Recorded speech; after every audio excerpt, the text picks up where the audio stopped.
Welcome to Heaping Spoonful, a twice-monthly conversation with restaurateurs, chefs, growers, and others who have helped generate the legends associated with the eateries across the Mid-South.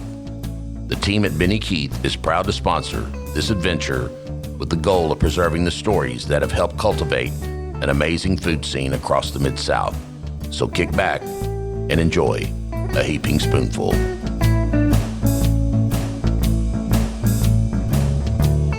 Hello, everybody out there in podcast land, and welcome to another episode of Heaping Spoonful, a program where we visit with chefs and restaurateurs from some of the amazing eateries across the Mid-South.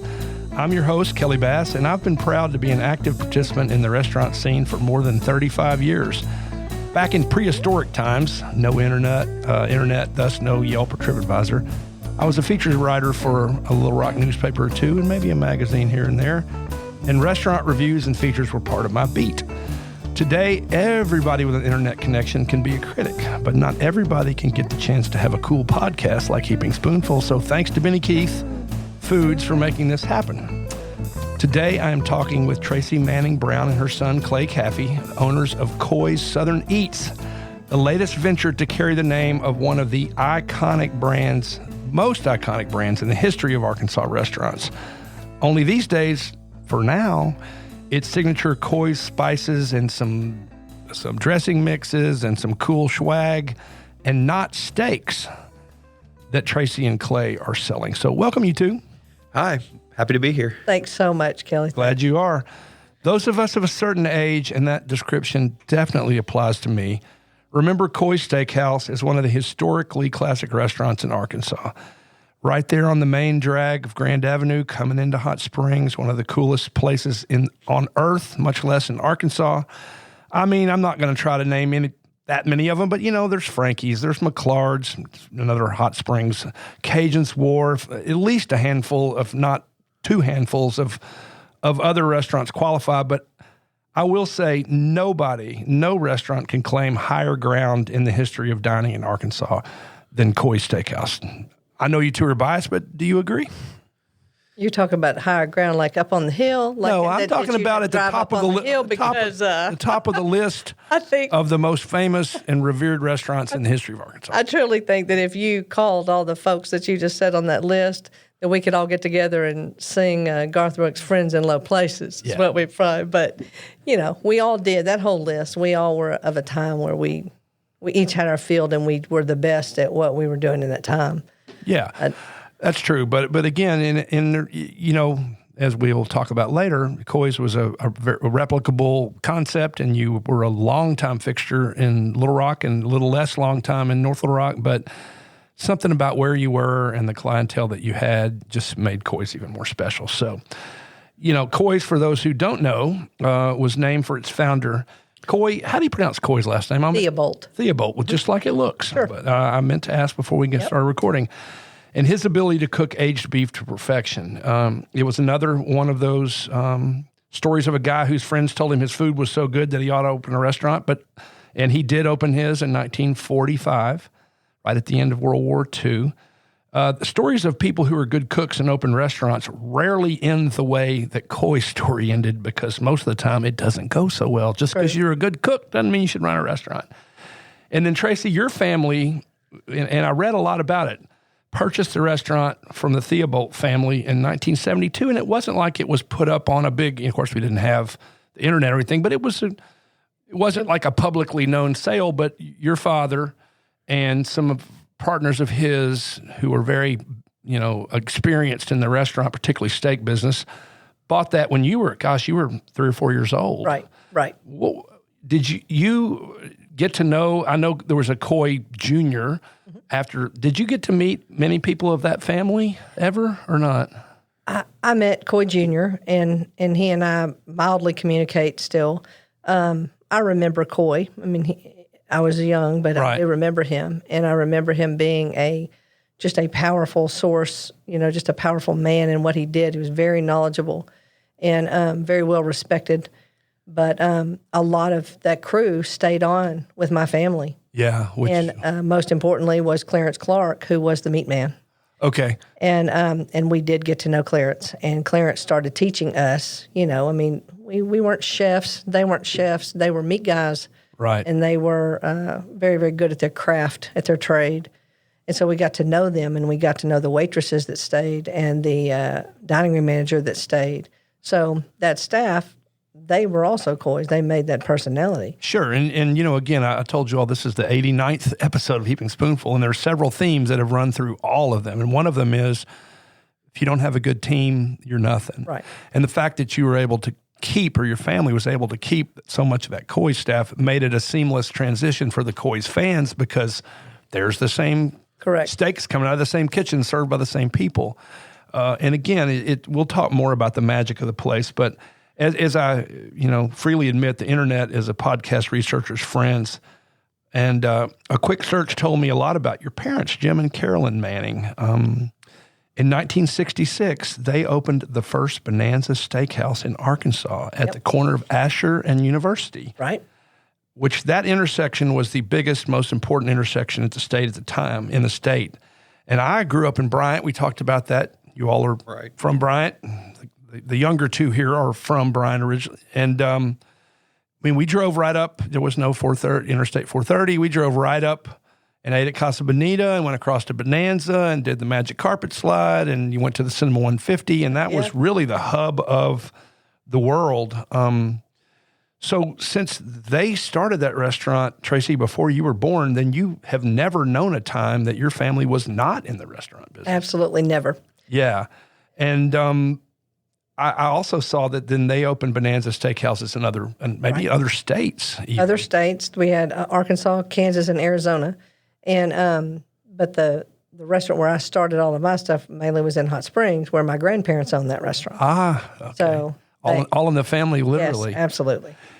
Yeah, and had before they opened the Bonanza at Asher University, had they been in the restaurant business or not? Or was that a new venture? No, that was a new venture. My dad he had opened the Arnold Palmer driving range. Right, where I used to go to. Right, still in that same area, right down the road. Corner, basically. I have a cute little picture of that Arnold Palmer autographed for me that I have in a little sports room at my house. But, that is totally cool. And I told you I used to go hit baseballs in the batting cage that was adjacent. Yep. I also was with a bunch of friends when a woman who hadn't played much golf managed to drive a ball that bounced off the wooden chute that she was in and bounced back and hit herself in the mouth. Oh, no. Which was a beautiful thing when you're in high school and you want to laugh at the girl who cracked and smashed her lip. But anyway, so your father also, and we'll talk more in a minute, was quite the horse racing fan.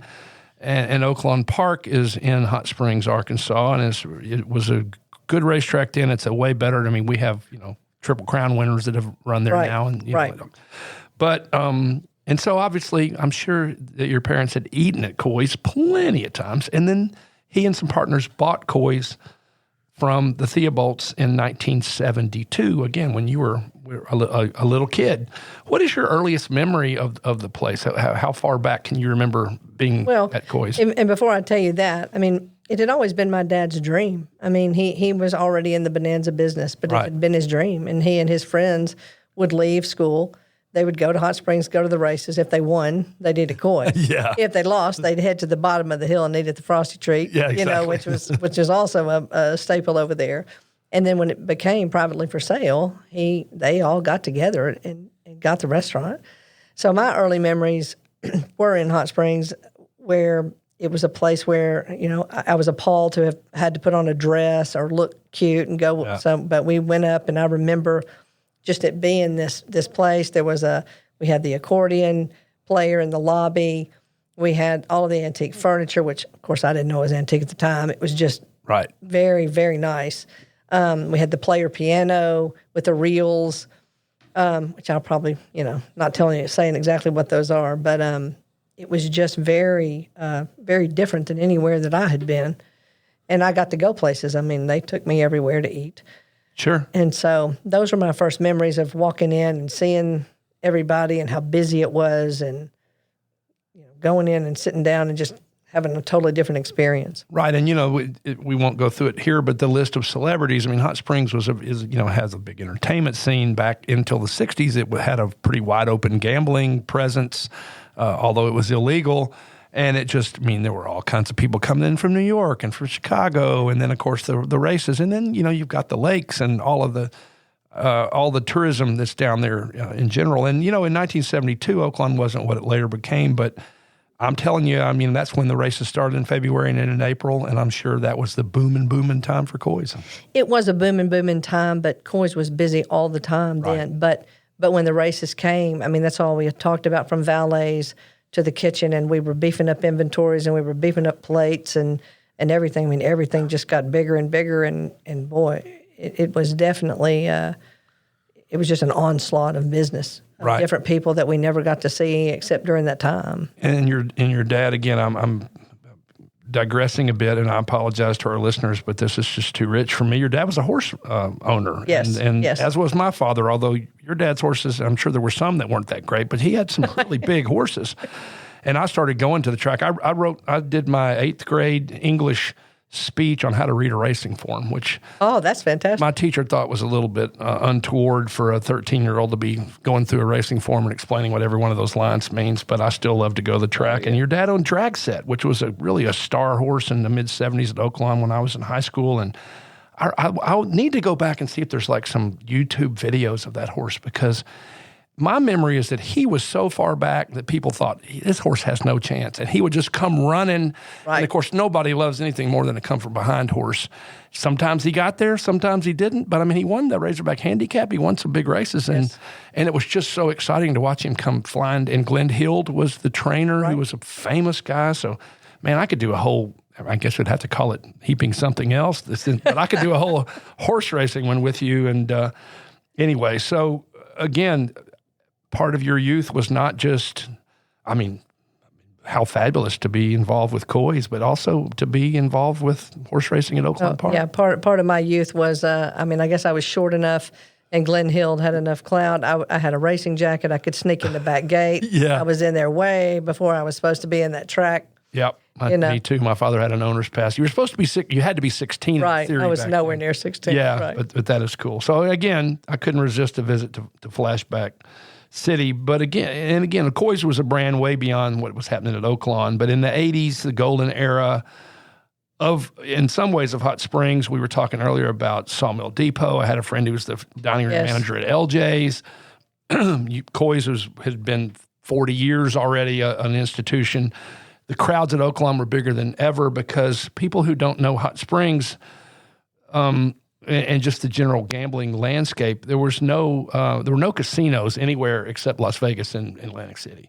So you'd have to compete against casinos, much less become one like Oaklawn has now. But there were really no horse racing tracks. The Louisiana Downs wasn't there. Blue Ribbon Downs wasn't there, which has since died. So if you wanted to go bet, Oaklawn was the spot to do it. And as you said, if you won some money, one of the best steakhouses in the region, if not the country, was right there for you. Right. Yeah, so that was super cool. All right, we appreciate everybody listening to today's episode of Heap It Spoonful with Tracy Manning Brown and Clay Caffey. And Clay, I promise we're going to let you talk just in a little bit of Coy's Southern Eats. So hang on, and we'll be right back. I hope you're enjoying this episode of Heaping Spoonful.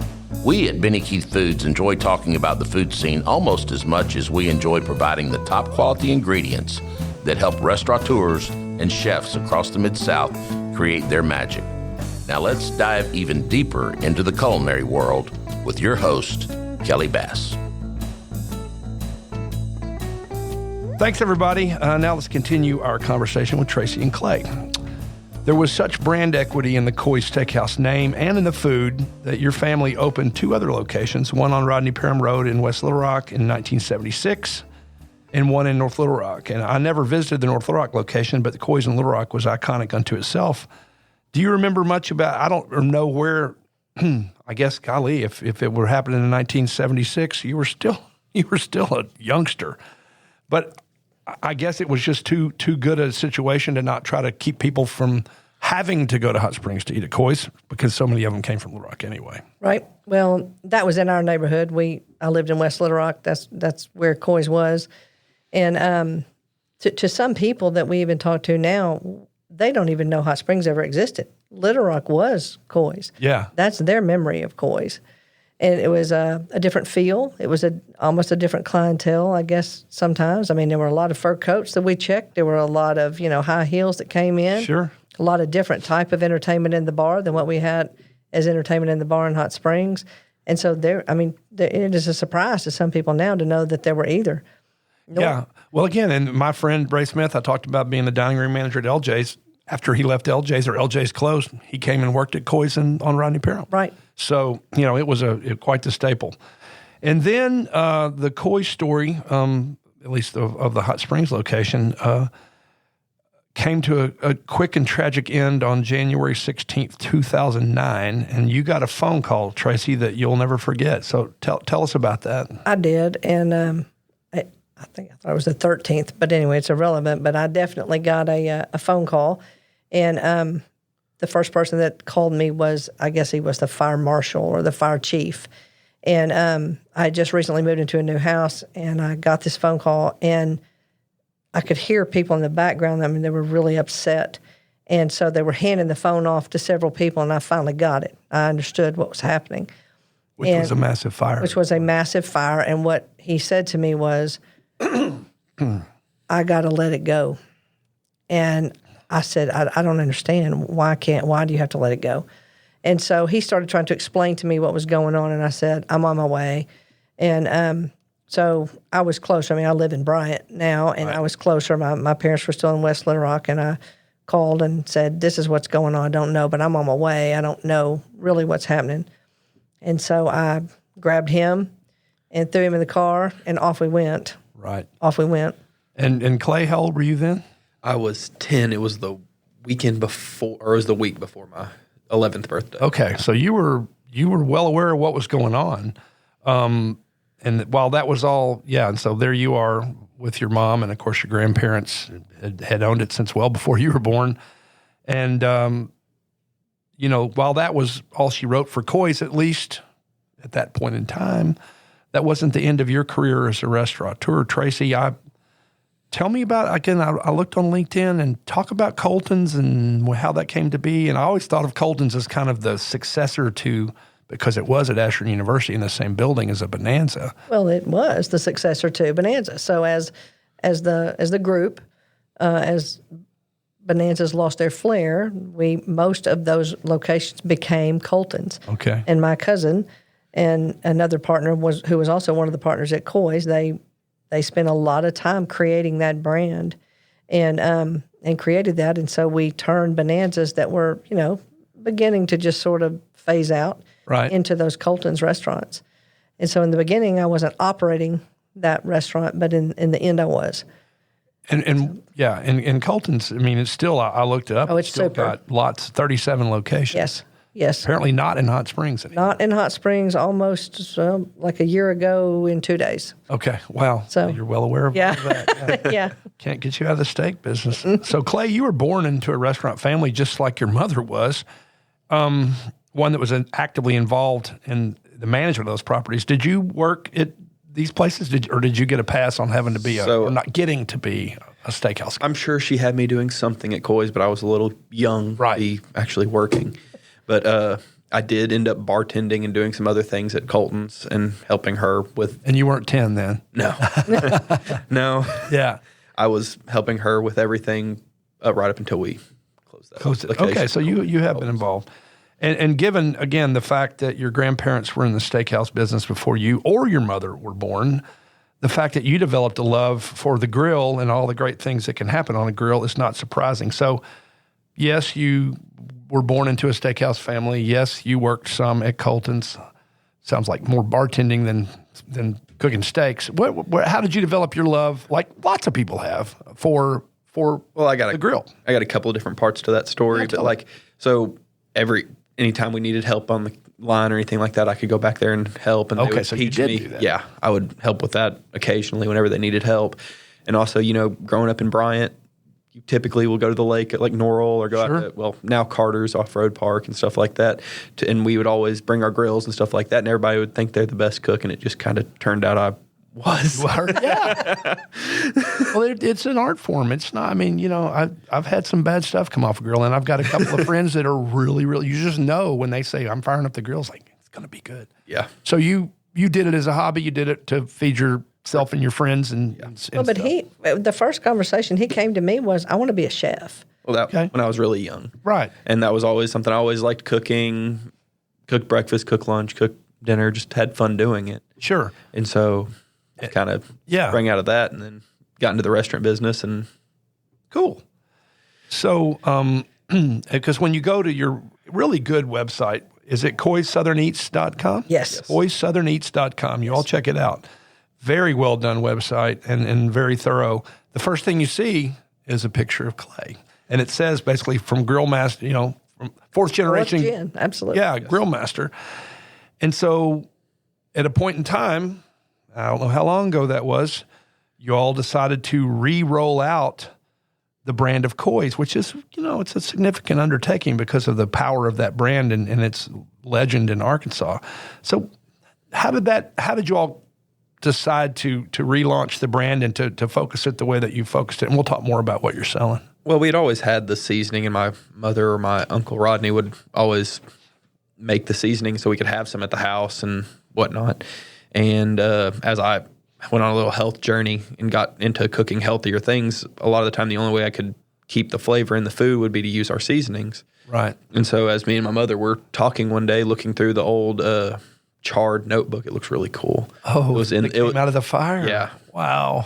And I said, why don't we do something with this? Like, we have the recipes, we have all the things to bring some part of it back. Why don't we do something with it? And so I started a company, RCC Southern LLC, which is what brought this back. And we just kind of went from there.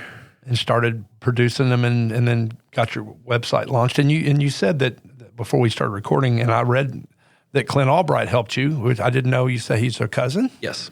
And renowned ad man in Central Arkansas, a very well-known name in the journalism world and, of course, in the advertising world. Clint had always done our Coy's advertising. Okay. Clint and Johnny Roberts had always been Johnny Roberts and the Roberts. That's right. They had always been our advertising men. Yeah. Well, yeah, and that's really cool. So when it looks, again, based on my exhaustive internet research, that November of 21 is when you launched? So we launched the website. Yeah. And so, but before that, only reason I know this because my wife told me, we got a memory on Facebook from going to our first farmer's market with our original design for the can and original blend of it before we rebranded to Coy Southern Eats. And it was really cool. It looked like the side of the brick building with the golden label. And so then we took it to Clint, and he was like, no. I think they had a collective, ooh, that's so boring. I'm like, well, gosh, don't say what you mean. I was say we didn't spend hours doing this. Yeah. Well, yeah, why not tap into the expertise that's been right there with you the whole time? We went to him and we said, we have something old. We got to turn it into something new. So I want to remind them who we are and take it to the new people. Right. And he was like, well, that is not going to work. So let me get started. So, and they did, and again, it's easy to say, we sell some seasonings. You sell a lot more than just that, and you sell it in different packages and different sorts of stuff. So, you were doing it at farmers markets and kind of in one-offs until the website launched. Correct. And it looks like you've added, it's a fairly full line of things that you offer. And one, again, people with the memories of Coy's and will remember the famous house dressing, which was on the tables. And I was mentioning this to my wife, Ashley, this morning. I said, they even sell the cracker, the saltine warming tin that was there. She's like, I've never heard of such a thing. I was like, well, I never have either except at Coy's. But you get those warm crackers and dip. It's sort of like what I'm going to have before my salad gets there or whatever, Right. And it's still right there. And you all obviously had the recipe. And so you're like, hey, here's the packet. And I'm guessing you're either adding sour cream or something to it to make it into the dressing. It's a mayonnaise and mayonnaise. Yeah, mayonnaise and whipped dressing, yeah. Okay. Man. And so has that been on there since the get-go? Y'all kicked that off in the cracker warming tin? That was one of our first products that we developed. Yeah. If you Google us, that's what everybody knows about us. Yeah. Anywhere. They don't go, aged beef. There's a group that does. But anybody that Googles Coy's is going to see the salad dressing. Yeah, which it's good to be known for something that brings back fond memories. And the crackers, instead of serving chips and salsa like many, that's just what we served. We served warm saltines and dressing. Sure. That's what we did. Well, and I don't know if it goes back all the way to the original. Oh, it does. It does. Yeah, well, in 1945, there wasn't a lot of chips and salsa running around. Or cheese dip. And we talked before we started, we've had and you well know the Haney sisters who... Yes, absolutely. Who continue to run Mexico Chiquito. And, there's an argument that can be made, and I dare anybody to dispute it, that Mexico Chiquito, long before the Haneys, invented what we call queso or cheese dip. Mm-hmm. So, man, we got some gravitas with that in your salad dressing right here. Before we close, I want to mention something else I've been seeing in recent news accounts of your Coy Southern Eats business, and that's the hint, vague that it is, that perhaps there might be a rebirth of Coy's as a restaurant. Is that something you're prepared to confirm, deny, or at least talk about? He's talking to you. I think he's talking to you. I think he's talking to me. It's something you all have discussed, potentially. We're not holding you to anything. But it's something we discuss a lot. And one of the last conversations I had with track announcer Terry Wallace. Love me some Terry. Was he came to me and he said, I want you to reinvent this, which I couldn't figure out. And there would be nothing better for this legacy that Coy started, that became ours, for us to figure out a way to redo this, to reinvent, do a Coy's 2.0. Right. And reintroduce the old and bring some new to. Yeah, and if that was something you could get rolling, and we hope people are listening to this podcast for centuries to come, but we're recording this in mid to late June of 2023. So even if you got it off the ground next year, if you decided to do it and then all the numbers worked, it'd be 15 years in between the time that the fire happened. Right. And, based on what I know, and I think you all definitely know about the enduring love of Coy's for all the right reasons, I can promise you there'd be a lot of people that came eat with you. Well, I hope you're right about that. Yeah. Well, we'll keep an eye on the news for that, and perhaps if and when that happens, we'll just have to have, you'll have Coy's 2.0, and we'll have Heaping Spoonful episode 89 version 2.0, and we'll come back and talk about what you got going on. That sounds fabulous. Well, that's exciting. Again, I know, and we mentioned earlier, just because somebody's a good cook doesn't mean they ought to run a restaurant, but you all know a lot about running restaurants, and again, the management of the business is the really good food has kind of become a given. And it's, if we can make food costs work, if we can make staffing work, if we can make all those other parts of the equation work, then boom, we got us another Coy's.